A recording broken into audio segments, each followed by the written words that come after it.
hemos hecho en off, obviamente. Buen día, ¿cómo está? Bienvenido, ministro, ¿cómo anda? Muy bien, muchas gracias por la invitación en esta casa nueva, no había venido a visitarlo en esta nueva casa, así que felicitaciones. Siempre cuando uno va a una casa nueva trae algo, usted tráiganos buenas noticias. Yo vine a las apuradas, traje mi apuro. Digo de noticias, el otro día con Roberto sacábamos un reconto de las exportaciones en San Juan. Sí. Y yo me acuerdo de una que siempre le digo, que no lo conoce mucha gente, que es la exportación de medicamentos. Medicamentos, pistacho, mosto, pasa, uva, vino, cebolla, ajo. Sí, este ha sido, en términos generales, un buen año para las exportaciones, pero claro, está muy influenciada por las exportaciones de minerales, tanto cales como oro, sobre todo el oro, que vamos a terminar exportando apenas un poquito más que el año pasado, pero el precio del oro ha crecido significativamente. Entonces, las exportaciones de San Juan en términos generales van a mostrar un crecimiento, pero claro, es el oro el que empuja ese volumen. Está muy bien. El resto de los complejos exportadores no ha mostrado la misma dinámica que ha mostrado la minería. Esto tiene mucho que ver con que hemos transitado un año donde tuvimos un muy buen año en el 24, donde las exportaciones crecieron más de un 25% en relación al 23.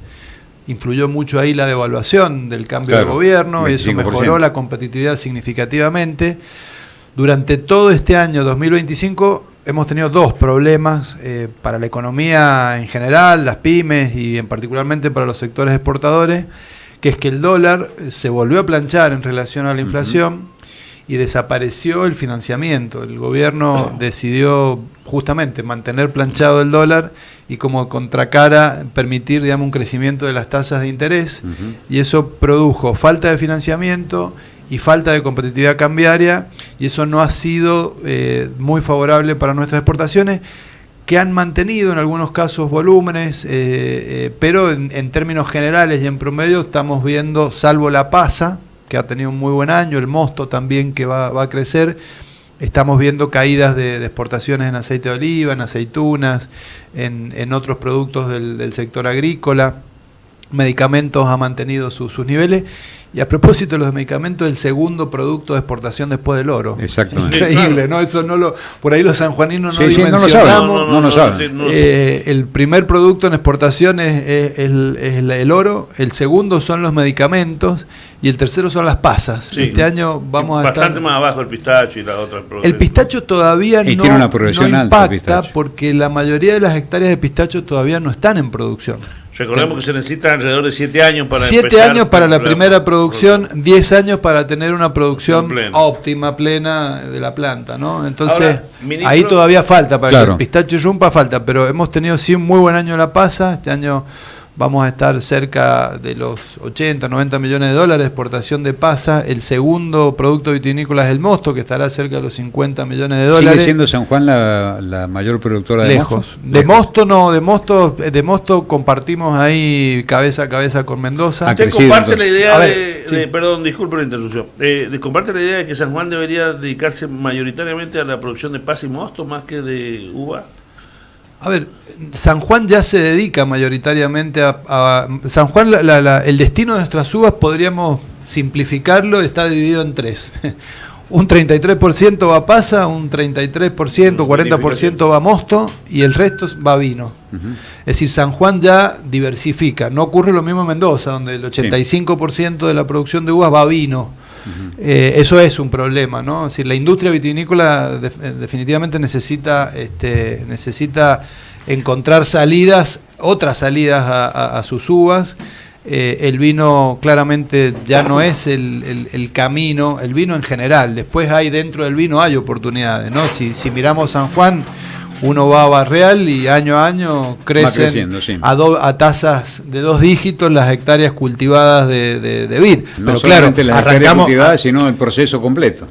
A nivel general perdemos hectáreas de a 500, 1000 hectáreas, pero vamos a esos lugares y decimos, creció el 50% las hectáreas de vid. Claro, la base eran 150 y ahora tenemos 300 y hay proyectos para 150, 200 hectáreas más en Barreal. Muy poca gente lo tiene en cuenta porque todo el mundo dice ahora San Juan es minero. No, es minería y vitivinicultura y producción.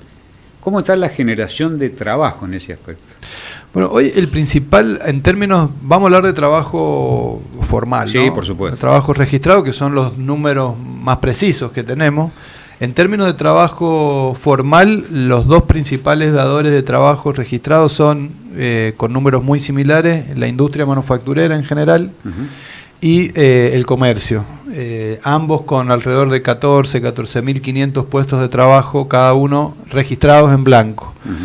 A ellos les sigue la actividad de la construcción, que hoy está en el orden de los 9.000, 10.000 puestos de trabajo. Por obra y gracia del gobierno provincial, no de lo nacional. Principalmente es la obra pública la que más impacta en el trabajo registrado Sí, de, claro. de la construcción, ¿no? Todavía no está impactando fuerte, no hay grandes obras todavía en minería, han empezado algunas vinculadas a infraestructuras de camino, pero todavía no es muy relevante el impacto en la mano de obra registrada de la construcción.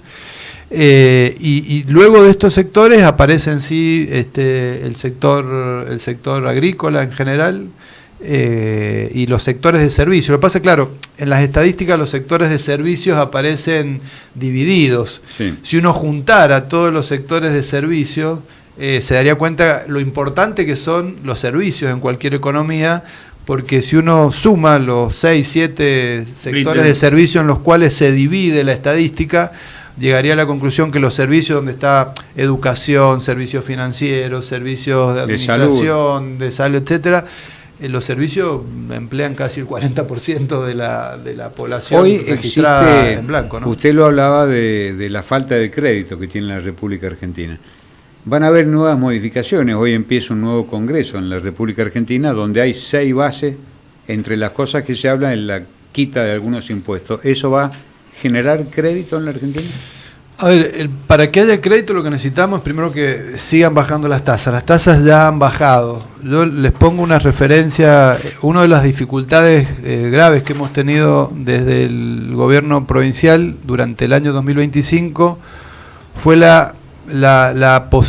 que no pudimos repetir la experiencia del 2024. Nosotros en el 2024 tuvimos una fuerte asistencia financiera que estuvo acompañada de un subsidio de tasa del gobierno provincial. Ahí tomábamos una tasa de referencia que es la tasa Badlar. La tasa Badlar es el promedio de las tasas de plazo fijo en los bancos privados. Y sobre esa tasa el gobierno provincial otorgaba un subsidio del 20%. Cuando esa línea salió, la tasa promedio Badlar era del orden del 34, 35%. Contra el 60 o 70% con lo que cual, hay de los bancos. El 20% de subsidio en aquel 2024 dejaba un crédito en 25, 24%. Eso 2024. Durante el 2025, cuando teníamos lista la línea, que pensábamos salir con una apuesta fuerte que duplicara la acción del 2024, las tasas se dispararon a más del 70%. Sí, claro. El subsidio del gobierno iba a crecer, lo cual implicaba un costo enorme, pero así todo la tasa iba a quedar en 40. 50%. Sí. 50% era casi el doble de la inflación esperada, que la inflación caminaba ya a un ritmo del 25, 30%, va a cerrar la inflación, 31%. Entonces, ¿quién va a tomar un crédito, por más subsidiada que sea la tasa, al doble de la inflación? Era inviable. Eso nos pasó el año 2025. Hoy las tasas, esta tasa de referencia Badlar está en 29-30%. Está muy bien. Es decir que tenemos un escenario diferente para poder, con una acción que del Estado que acompañe con un subsidio de tasa y mejore el costo del crédito, que tampoco implique un gasto para todos los contribuyentes significativo, porque ese subsidio sale de los impuestos que todos los contribuyentes pagan, ¿no? Decíamos al principio, Gustavo, que tiene una agenda muy apretada. Siempre lo vemos apurado, no porque sea hiperkinético, sino porque tiene muchos temas que tratar. Estamos en diciembre y realmente es el mes de los balances. Sí. Estamos cumpliendo 2 años de gestión. Aparte es contador, va a ser un balance. Además, recordábamos el entusiasmo y la cantidad de proyectos que nos contabas al inicio de la gestión del gobernador Orrego. ¿Cuántas son de esas cosas las que se pudieron hacer? ¿Cuántas faltan? ¿Cuáles no crees que no se van a poder hacer o no se pueden? ¿Cuál es tu mirada respecto a estos 2 años para saber qué nos espera para los próximos 2, no? No, hay cosas que sí, por supuesto, en el balance aparecen siempre cosas con las que uno está conforme de que se han podido lograr o avanzar, y siempre quedan cosas y asignaturas pendientes.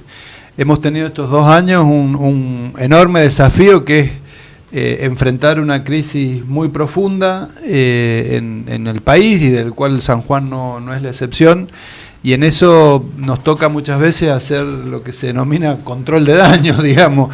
Es trabajo de contención, y a veces cuesta tomar impulso, digamos, para encontrar desafíos o proyectos, digamos, que signifiquen progresar y escalar. Entonces, ha habido mucho trabajo de contención, pero igual hemos encontrado espacios en los cuales creo que hemos avanzado. Me parece que hemos vuelto a poner de manera relevante en la agenda provincial la necesidad de trabajar con los emprendedores. Hemos hecho una apuesta muy fuerte a la recuperación de la cultura emprendedora en la provincia de San Juan, y apostando mucho a los jóvenes. Me parece que hay que trabajar por un nuevo empresariado en la provincia de San Juan, y en los jóvenes vemos esa posibilidad. Por eso, muchas de las iniciativas que hemos venido llevando adelante durante estos años han tenido que ver con llegar con distintos tipos de herramientas, desde microcréditos, digamos, para apalancar pequeños emprendimientos, a muchas actividades de formación con los emprendedores. Y eso nos está permitiendo también descubrir mucho talento. A veces hay ideas que en sí mismas quizás no las vamos a ver fructificar como grandes empresas, pero sí son ideas que motivan o inspiran a otros a generar nuevas ideas que sí se pueden transformar en grandes empresas. En la tarde de hoy vamos a estar entregando el Premio Provincial a la Innovación, y la verdad que cada vez que hemos hecho concursos de emprendedores, concursos de innovación, que hemos hecho convocatorias, hemos descubierto que en San Juan ocurren cosas, hay ideas fantásticas.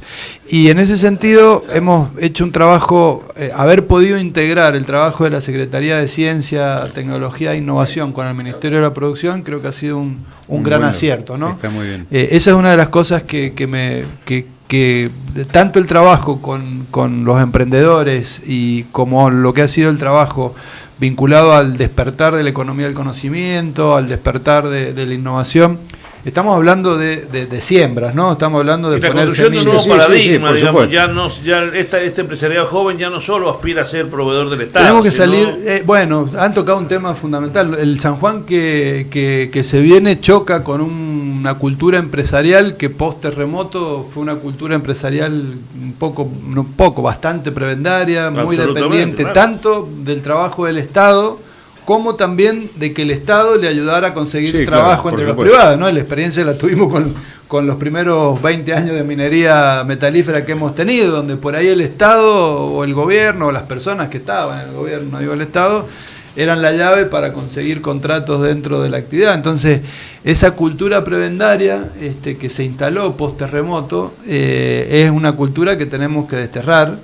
Y en mi opinión, y en eso coincidimos con el gobernador, hay que acompañar a los empresarios. Hay muy buenos empresarios que apuestan y que lo siguen haciendo por San Juan, pero fundamentalmente tenemos que apostar a las nuevas generaciones. Hay una época que es crucial en la provincia de San Juan, en casi todas las provincias vitivinícolas, que es la ayuda que pueden tener los productores para el tema cosecha y acarreo. Y el otro tema, que también es muy importante, el tema de agua. Bueno, ahí con respecto al tema de la asistencia para cosecha y elaboración, le decimos nosotros, porque no solamente hablamos de uva, sino que hablamos de otros cultivos que nosotros hemos incluido también en la cobertura. Nosotros venimos, los 2 primeros años de gestión, pudimos implementar esto en el mes de febrero, bien empezado el mes, bien temprano en febrero lo pudimos implementar, a diferencia de otros años que recién aparecía en marzo esto. Ahora, uno se pone contento porque lo larga en febrero, pero bueno, los primeros créditos terminan apareciendo recién en marzo. Imagínense cuando eran en marzo, aparecían en abril o mayo. Nosotros estamos ya seguramente en los próximos días, tenemos todo listo, estamos trabajando ahí de manera conjunta con el ministro de Hacienda para poder operativizar ya las líneas de crédito ahora en diciembre. El ministro de Hacienda no es fácil. No, pero acá se trata de un trabajo colaborativo y no, yo por lo menos, será que soy contador y lo entiendo tanto que yo no me puedo quejar de mi ministro de Hacienda, todo lo contrario, una persona con la que trabajo bien y encuentro respuesta en el contexto que tenemos, ¿no? Por supuesto. Pero bueno, es como dice el gobernador, que están trabajando con un 60% menos de las probabilidades que había con el gobierno anterior.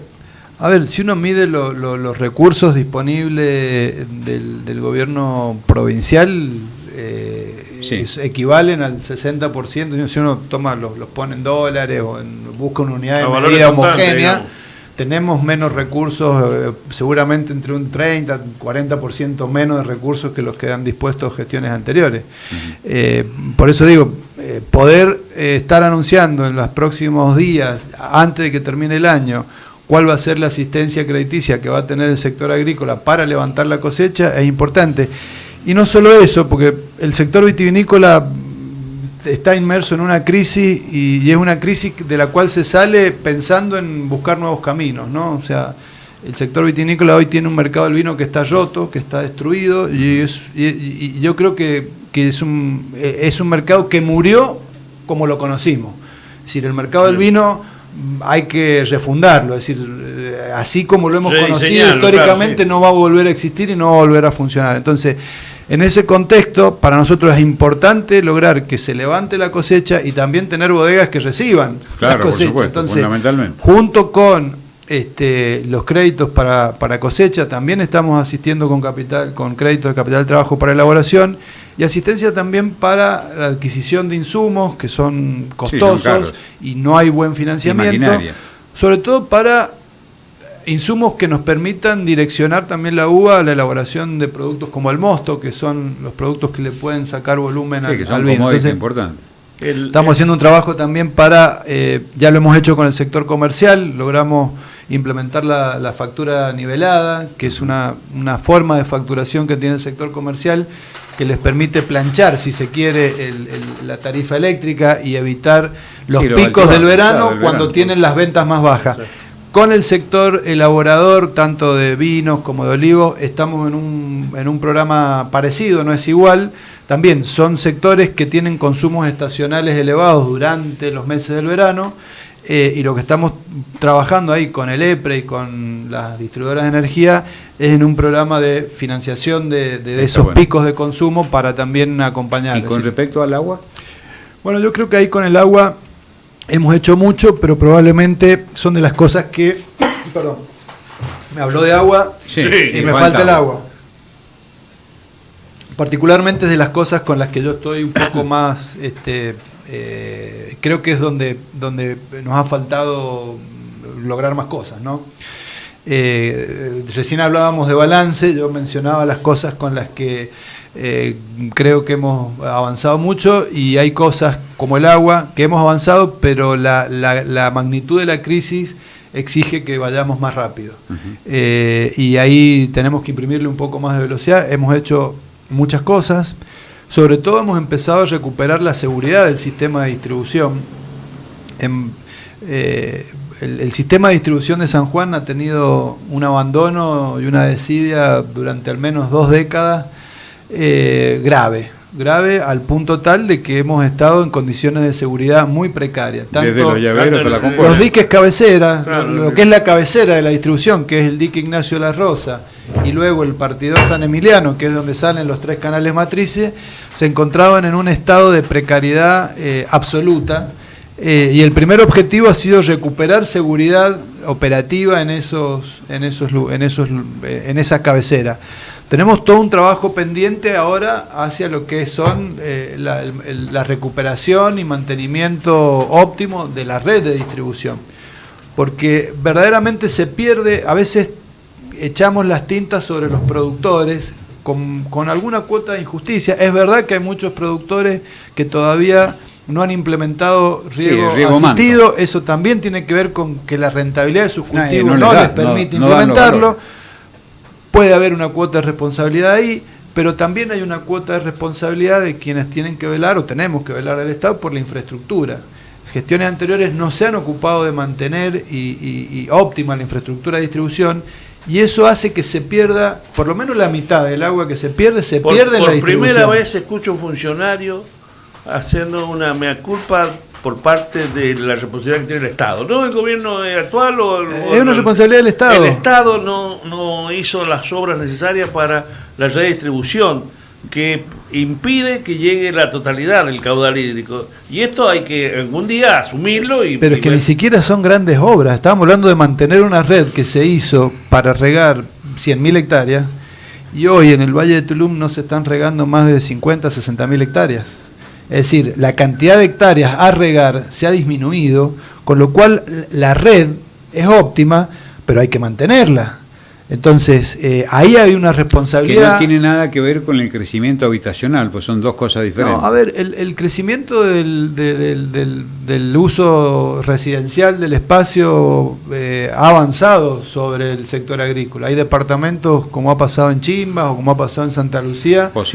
Posito mismo, donde sea, sí, en menor medida, Sonda es un valle un poquito más chico, pero ha habido, sí, un avance del uso residencial, pero también, bueno, hay una realidad, la crisis hídrica hace que no se pueda regar todo lo que uno quiere y eso achica las posibilidades de cultivo, pero ha habido un abandono del Estado en el mantenimiento de la red de distribución y eso ocasiona grandes pérdidas. ¿Qué pasó con el estudio que hizo este instituto israelí, que en la gestión anterior hizo una evaluación? Trajeron hasta una máquina.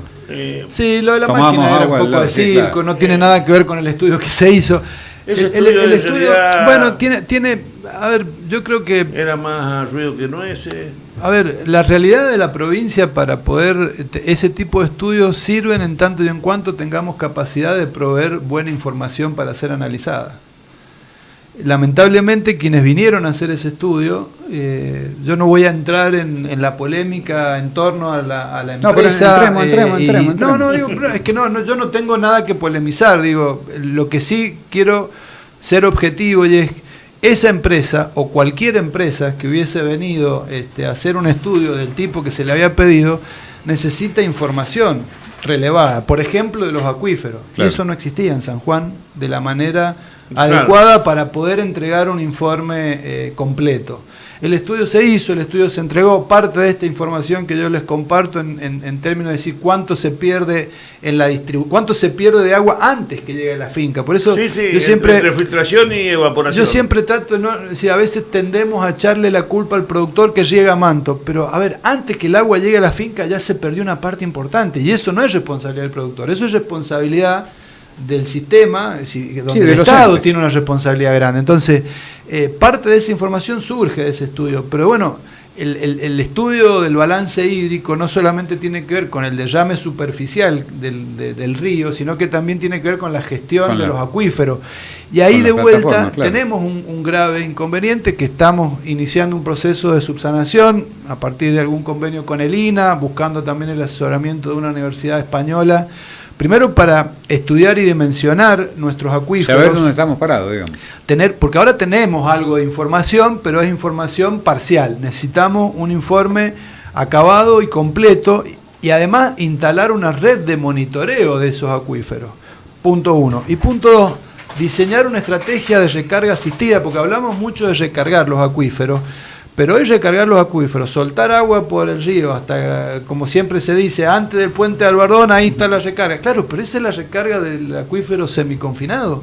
Eso demora décadas. Sí, por supuesto. Entonces, la recarga natural, ojalá tuviésemos cantidad suficiente de agua para hacer recarga natural de acuífero. Tenemos que pensar en recargas asistidas.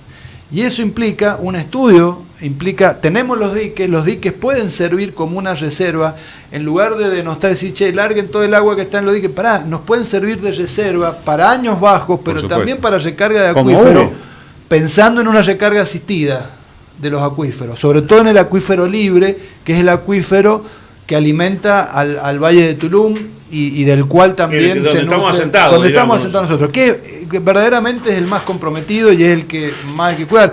Los acuíferos que están, digamos, más hacia el sur de la provincia, donde ha habido un desarrollo agrícola importante, tienen menos grado de compromiso, pero hay que diseñar una estrategia de gestión de esos acuíferos. También es cierto que la mayor cantidad de cultivos que se están poniendo en la provincia son los que menos agua necesitan. olivo necesita menos agua que lo que es la vitivinicultura y obviamente el pistacho también. A ver, lo que pasa es que el olivo y el pistacho, el 95% de sus cultivos hoy están con sistemas automatizados, ¿no? En el caso de la vid, claro, si la regamos a manto va a consumir, pero la vid regada con sistemas automatizados tiene niveles de consumo que no son muy distintos a los del Ideas sobran, lo que falta es plata. Sin embargo, digo, hay 7... no me lo dejan hablar al jefe. No, bueno, es que está pensando qué preguntar. No, él tiene las preguntas más importantes al final. Sin embargo, hay una protesta de 7 agrupaciones vinculadas a la vitivinicultura que dice que hidráulica ha gastado solo el 30% del presupuesto. Claro, ellos se están refiriendo, son 7 cámaras de productores. 7 cámaras. Que se están refiriendo a la ejecución del presupuesto, le llaman la fuente 12. La fuente 12 es un tecnicismo, pero es la fuente presupuestaria que registra la recaudación propia del departamento hidráulico, es decir, el aporte que cada uno de los regantes realiza y que va destinada al mantenimiento de la red de distribución. Efectivamente, una de las cosas buenas que hemos tenido en hidráulica ha sido mejorar un poco la recaudación. Después de décadas se han intimado deudas de hidráulica y se han hecho cortes de agua, cortes de acceso al agua, que eso hay que hacerlo antes de agosto, que eso eran cosas que no se hacían y eran cosas que los mismos regantes reclamaban. Efectivamente hay una subejecución de esa partida, que es lo que están reclamando, y que es una de las razones por las cuales se ha estado trabajando en redefinir los términos y las cosas que permite la ley de emergencia hídrica. Porque la ley de emergencia hídrica no estaba alcanzando esas partidas de recaudación propia y muchos de esos trabajos de mantenimiento tenían que ir por el circuito habitual de la administración pública, donde la mayoría de las cosas encuadraban en procesos de licitación, y la verdad que los tiempos, en tiempos de crisis, los tiempos que se requieren para dar soluciones, y esa es la demanda que vienen haciendo tanto la Junta de Riego como estas cámaras productoras. Así como me enteré lo de los medicamentos, que fue una sorpresa hace un par de años, me enteré los otros días que se están haciendo grandes extensiones de algodón. Y me contaba uno de los productores que lo importante, porque ¿qué hacen? Cosechan acá y mandan a desmontar a San Luis. De poner una planta desmotadora, porque el algodón, usted sabe, tiene dos servicios, para hilandería fina o gruesa, depende de la utilización, y San Juan es una de las provincias muy buenas para hacerlo. Hay un tipo de fibra de algodón que se está dando muy bien, que es la de fibra larga, que por otra parte es la que tiene mejor precio en el mercado. No es precisamente la fibra que usan nuestras industrias textiles acá en San Juan, como es el caso de Vicuña. Pero sí se exporta. Pero sí, el algodón de fibra larga, se están haciendo pruebas. ¿Has ido a conocer la finca esa? Se han hecho pruebas en distintos lugares. Algunas se han hecho acá en zonas del Médano, reemplazando zonas que habitualmente se plantaban con tomate. Han habido pruebas muy buenas en Hachal también, que hemos estado visitando. Hoy estamos probablemente para esta campaña llegando a las 600, quizás 1000 hectáreas de algodón. Veníamos de una prueba inicial del orden de las 300 hectáreas. Se está duplicando, más que duplicando la superficie de algodón. Tener en cuenta estos datos. Sí, hay que tener en cuenta que para instalar una desmotadora hace falta no menos de 2000 hectáreas de producción para que le demos de comer de manera rentable a una desmotadora. Hay una escala y una inversión que es importante, pero sí es una muy buena fibra, con muy buena productividad, tiene un consumo de agua similar al del tomate, es un cultivo que tiene un tratamiento en ese sentido de consumo hídrico similar, y es una oportunidad, ¿no? En un momento donde el tomate, que venía de muchos años buenos, tuvo el año pasado, producto también de los desbalances estos cambiarios. Que hubo de Chile. Este año vamos a tener menos superficie de tomate plantada, no tanto menos como pensábamos a fines del año pasado, porque de alguna manera el dólar algo recuperó y eso de alguna manera contiene la competencia de pasta de tomate importada, pero el algodón es una alternativa. Es una alternativa. Se está diversificando la provincia. El año pasado creo que fue, se hizo una prueba piloto de cruzar a través de Agua Negra, sí. Un camión con mercadería creo que fue. Aunque se están dando en forma incipiente esos pasos, puede ser que se inicie un intercambio comercial ya de forma más concreta. Es parte de los proyectos que tenemos impulsando desde el Ministerio de la Producción. De hecho, hay en estos momentos, quizás están ya por regresar hoy o mañana, hay una misión de la Federación Económica de San Juan que están en estos momentos en Coquimbo. Desde la Secretaría de Desarrollo Económico y la Dirección de Comercio Exterior, que dependen del Ministerio, venimos trabajando en empezar a generar, ya hicimos un viaje de prueba. Este año nos gustaría tener una frecuencia de prueba, así que no sea solo un viaje, sino que podamos tener más de un viaje. Hay que ir con prudencia, es un camino, si bien es seguro el tránsito, pues estamos hablando que son camiones 6x4, de los que se suelen ver en la minería, no son camiones grandes, los que no toda carga es posible transportar, porque es un transporte costoso, por lo tanto tienen que ser productos que se aguanten ese costo, pero hay interés de empresarios en poder salir por esta vía. Vamos a trabajar, ya estamos diseñando próximas experiencias con la idea de ver si podemos tener una frecuencia. Ahí lo estamos tratando de convencer a las autoridades. Sería una buena Sergio opción. quiere comer macha sin ir a La Serena, así que está esperando uno de esos camiones. Le mandemos unos vinos contra macha. Parmesana. Parmesana. Parmesana. ¿Qué opinión te merece la reforma laboral y qué impacto puede tener acá en San Juan directamente? Eso. Para mí la reforma laboral es la reforma. Es la más importante, la que más impacto. Por eso hay muchos proyectos dando vuelta. Opinar sobre el contenido, me parece que hasta que no se vea el proyecto definitivo no voy a perder tiempo en leer globos de ensayo. Conceptualmente es necesaria una reforma que modernice nuestra legislación laboral. Y ¿más que la tributaria? A eso iba. Quiero explicar por qué para mí es la más importante. Gran parte de la evasión impositiva, o una parte importante de la evasión impositiva que tenemos en Argentina, tiene que ver con el trabajo en negro. Es una obviedad obvia, que para poder pagar gastos en negro hay que generar ingresos en negro. En realidad, el diseño de la legislación laboral que tenemos en nuestro país incentiva sobre todo a las pymes más pequeñas, a las micro y pequeñas empresas, a que no puedan sostener la formalidad laboral, no puedan cumplir con la legislación laboral tal y cual está diseñada. Y hay sectores como el campo y el comercio fundamentalmente, donde hay un gran porcentaje de la población que trabaja en negro. En términos generales, la mitad de los trabajadores del sector privado están en negro. Sí, claro. Es decir, lo primero que tenemos que decir es que cuando se habla de modernización laboral, lo que estamos haciendo es incorporar a que tengan derecho ese 50% de personas que hoy no tienen derecho. O sea, lejos de quitar derechos es que los que no tienen hoy derecho puedan generar las condiciones para incorporar el primer tema. Segundo tema, si nosotros logramos incorporar esa masa de trabajadores que no tiene derecho a la formalidad, bueno, todas esas empresas que van a regularizar la relación laboral no van a tener necesidad ni incentivos de tener que gestionar en negro parte de sus ingresos, con lo cual blanquear el mercado laboral permite también empezar a blanquear la base sobre la cual se calculan los impuestos. Y poder agrandar la torta sobre la que se calculan los impuestos nos da la posibilidad de discutir lo que yo digo, la nominalidad de las tasas de impuestos. Empezar a discutir la cantidad de impuestos y las tasas de los impuestos, porque la torta sobre la que se va a calcular es mayor. Entonces, la reforma laboral, de alguna manera, nos prepara el terreno para hacer viable la reforma tributaria. Claro.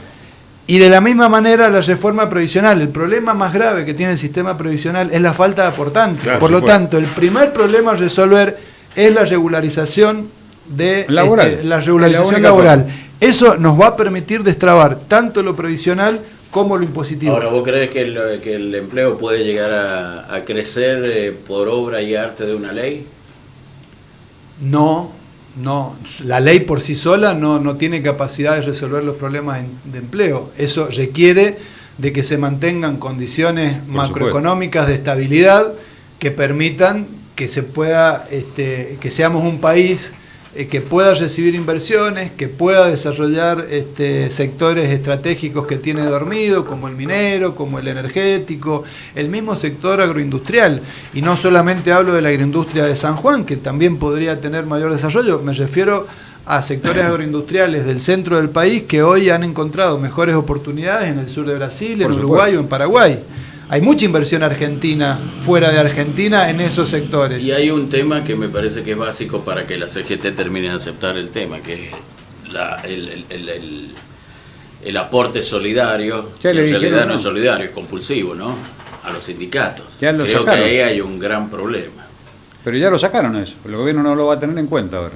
Bueno, al menos en esta etapa no. Yo esperaría ver, yo esperaría ver. Eso va a seguir. Habría que ver la redacción primero de la ley. Hay que ver la redacción definitiva. A ver, para mí el tema, esto yo entiendo que es es objeto de debate, pero francamente al empresario pyme no es lo que más le preocupa el aporte voluntario o compulsivo a los sindicatos. Lo que más le preocupa al empresariado tiene que ver con la conflictividad laboral y la industria del juicio laboral. Claro. Bueno, justamente entre tantas versiones y noticias que surgen, termina de decir Adorni, jefe de gabinete o próximo jefe de gabinete, que la reforma laboral no tocará las cuotas solidarias para evitar un conflicto con yo insisto, es un tema de debate y merece ser debatido. Yo opino que sí. Ahora, ¿es el más importante? Yo creo que no. Lo más importante me parece es rediseñar el sistema para eliminar la litigiosidad laboral y de vuelta, el tener más empleados dentro del sistema nos permite discutir las tasas, porque también es un problema para las obras sociales, porque a menor aportante es más difícil hacer funcionar cualquier sistema solidario, como es el de las obras sociales o como es el de jubilaciones, requiere de una base amplia de aportantes. Por supuesto. Entonces, el desafío es resolver, yo creo que los sindicatos, a veces yo lo discuto, en off lo entienden, me llama la atención que no lo reconozcan, bueno, es su trabajo. Pero los principales beneficiarios de la reforma laboral son los sindicatos. Supuesto, los sindicatos han perdido espacio público, espacio político, si se quiere, a manos de las organizaciones sociales. Exactamente. Los mayores beneficiarios, es decir, mientras más trabajadores en blanco tenga el sistema, mayor beneficio para los sindicatos. Más allá de la obligatoriedad del aporte sindical, pensemos en los aportes a las obras sociales. Otro capítulo que también en algún momento hay que revisar, tocar, ¿no es cierto? El de las obras sociales y el trabajar en la libertad de elección de las obras sociales. Otro capítulo que hay que revisar definitivamente son los subsidios que recibe el sistema de transporte público de pasajeros aquí en San Juan. En algún momento, esta gente va a tener que arriesgar algo. Sí, pero hoy el esquema de subsidio también es un subsidio que va fundamentalmente al usuario que paga el boleto. Tiene que ver con sostener un precio del boleto que sea también accesible a la población en un contexto también de crisis económica grave. Fíjense, hay medidas que se han tomado, que como es el boleto escolar gratuito, que entre otras cosas nos ha permitido mejorar la asistencia de los chicos a la escuela. Bueno, no es gratuito, porque lo estás pagando vos. Correcto, o sea, es gratuito para el chico que usa el transporte, no es gratuito. Entonces el empresario no pierde, está recibiendo el 100% a través de lo que paga la gente y a través del subsidio que recibe. Bueno, pero es que tiene que mantener el servicio también, Sergio, y decir, tiene que mantener el servicio, es decir, no podría ser a costo del empresario, es decir, alguien lo paga, es verdad, no es gratuito. En este caso lo están pagando todos los contribuyentes sanjuaninos a través del subsidio.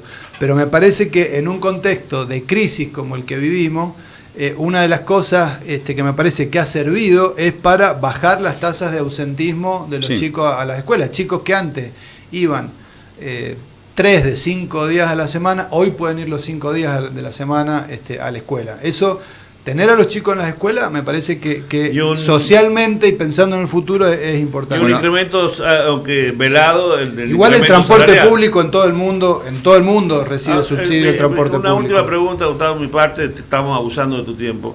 ¿Qué va a pasar con el radiotelescopio, con este proyecto que está por el momento pausado? El radiotelescopio chino está hoy, digamos, en un conflicto. A ver, ese convenio tenía cuatro partes, ¿sí? Tenía cuatro partes. Estaba la Academia de Ciencias China, estaba el CONICET por parte de la Nación, estaba la Universidad Nacional de San Juan, que también es un organismo federal, si se quiere, y estaba la provincia de San Juan. La provincia de San Juan era parte al solo efecto de proveer infraestructura de acceso y conectividad al proyecto, que eso fue hacer camino, fue dotar de servicio de internet, agua y conexión eléctrica. Todas cosas que la provincia ya ha cumplido. Es decir, nosotros no tenemos parte en lo que es el acuerdo de uso. Es decir, yo sí tuve acceso a la poca información, y esto hay que decirlo, porque la verdad que la información a la que se podía acceder era pobre. Muy restringida. Si bien la mayor parte del uso del telescopio era de uso exclusivo y sin acceso a la información para los chinos, el 60% del tiempo era de uso exclusivo chino. Un 20%, ¿para qué? Un 20% era de uso compartido entre China y Argentina, y había otro 20% que era de uso libre, entre comillas, donde había que informar lo que se hacía y había derecho a veto de China. Esas eran las condiciones. Esas condiciones la nueva administración primero no las aceptó y después indudablemente creo que son obvias y de público conocimiento. Hay una cuestión que tiene que ver con lo geopolítico que ha influido en esta situación de la cual el gobierno de San Juan es un mero espectador, porque en esto es un tema entre el Estado federal y el gobierno popular de Chile. Hoy lo que hay es lo que se ve en la foto, es un grado de avance previo importante, faltaba el montaje y la instalación eléctrica. Hay autopartes. Pasa que los chinos son todos iguales, según Mondino. La obra de armado de ese radiotelescopio se hizo, todos fueron personal chino, no participó personal argentino, sí en la obra civil, pero no en eso que ustedes ven, esa antena, todo eso lo armaron chino y no había ningún argentino ahí trabajando. Entonces, bueno, sí, de todas maneras, en materia científica, en los próximos días vamos a conocer también algunas iniciativas que se vienen trabajando, de la cual va a participar la Universidad Nacional de San Juan, va a participar el gobierno de la provincia, la Unión Europea. Hay ahí un proyecto interesante para estudios a través de radioantenas que van a ser instaladas en la provincia de San Juan, que bueno, en los próximos días se van a conocer detalles, así que esto no es un problema contra la ciencia. Y de hecho, la próxima semana, o a fines de esta semana, vamos a tener una novedad en ese sentido, digamos. Si aquí no estamos yendo contra la investigación y contra la ciencia. Es un tema que a la provincia accede y que tiene que ver con un tema geopolítico mundial, inclusive. Y que mejor para nosotros, en algún momento hemos tenido conversaciones con la Embajada de Estados Unidos, que nos pedía, o con la misma Embajada china. Nosotros como provincia le hemos dicho, miren, esto está en un parque nacional, que es jurisdicción federal,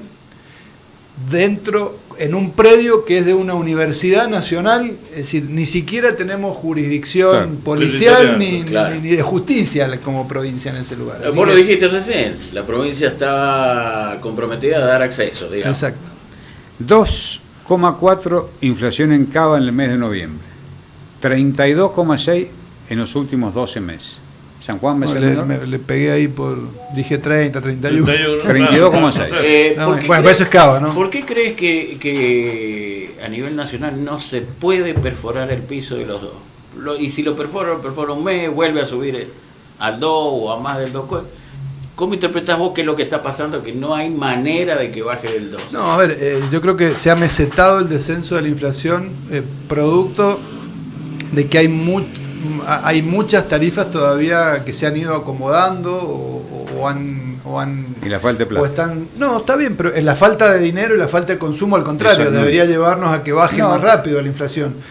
Lo que está ocurriendo acá es que todavía hay un proceso de acomodamiento de lo que se le llaman precios relativos pendiente. Es decir, esto a nivel tarifario todavía no se termina de completar las recomposiciones tarifarias, más allá de todo lo que han aumentado las tarifas de servicio. Por supuesto. Entonces, ese proceso de reacomodamiento de los precios relativos de la economía es lo que hoy no permite que tengamos una inflación. Y después hay una realidad también. El alto riesgo país que todavía tenemos es bajo para lo que hemos tenido, pero es alto para un país normal. Exactamente. Las altas tasas de interés que todavía tenemos generan un costo financiero que de alguna manera eso se traslada también a la formación de precios y hace que siga habiendo una inercia inflacionaria que también va de la mano de lo que es la recomposición de salarios, que en la mayoría de los casos tratan o buscan de empatarle por lo menos a la inflación. Entonces, es decir, esto es normal. Yo creo que hemos tenido un descenso demasiado rápido de la inflación. Sí. En otros países estos procesos de descenso han sido más pausados, aquí ha sido muy brusco y lo estamos viendo en la crisis que tenemos. Pero bueno, esto vamos a salir seguramente el año próximo, iremos hacia niveles del 1,5%. Está previsto en el presupuesto el 12 anual. Claro, ojalá, yo creo que probablemente sea un poquito más, si llegamos al 18, 20, sí, estamos cerca del doble, por satisfecho, bien. Pero a ver, 12% deberíamos estar viajando a un ritmo del 1% claro. mensual. 1% sigue siendo mucho, los países normales tienen inflaciones que están en el 2 o 3% anual. Todavía estamos lejos. Gustavo, nosotros te agradecemos como siempre la predisposición, el tiempo que dedicás a contar las acciones del gobierno, que sirven de ejemplo para otros funcionarios, que a veces nos cuesta un poco más. Creo que una de las tareas que tiene el funcionario es justamente contar qué es lo que se hace, porque para que la población lo sepa y en muchos casos pueda disipar todas las dudas que tenga. Así que también nosotros, haciendo un pequeño análisis, te agradecemos la presencia, la predisposición y la atención que tenés para con la prensa y con nosotros en particular. No, gracias a ustedes. Primero, perdón por haber llegado tarde. No hay problema. Y segundo, decirle también a la audiencia que me han estado invitando antes y bueno, ha estado coincidiendo con viajes. Ha sido un año muy ajetreado en materia de viajes, mucho viaje a Buenos Aires, que bueno, creo que a partir de esta semana van a empezar a dar frutos algunos de esos viajes, ¿no? Se vienen grandes cosas para San Juan, así que el desafío es mayor y a disposición siempre. Muchas gracias, felices fiestas. Gracias. Felicidades. Pausa, ya volvemos con Radio Café. Es muy temprano para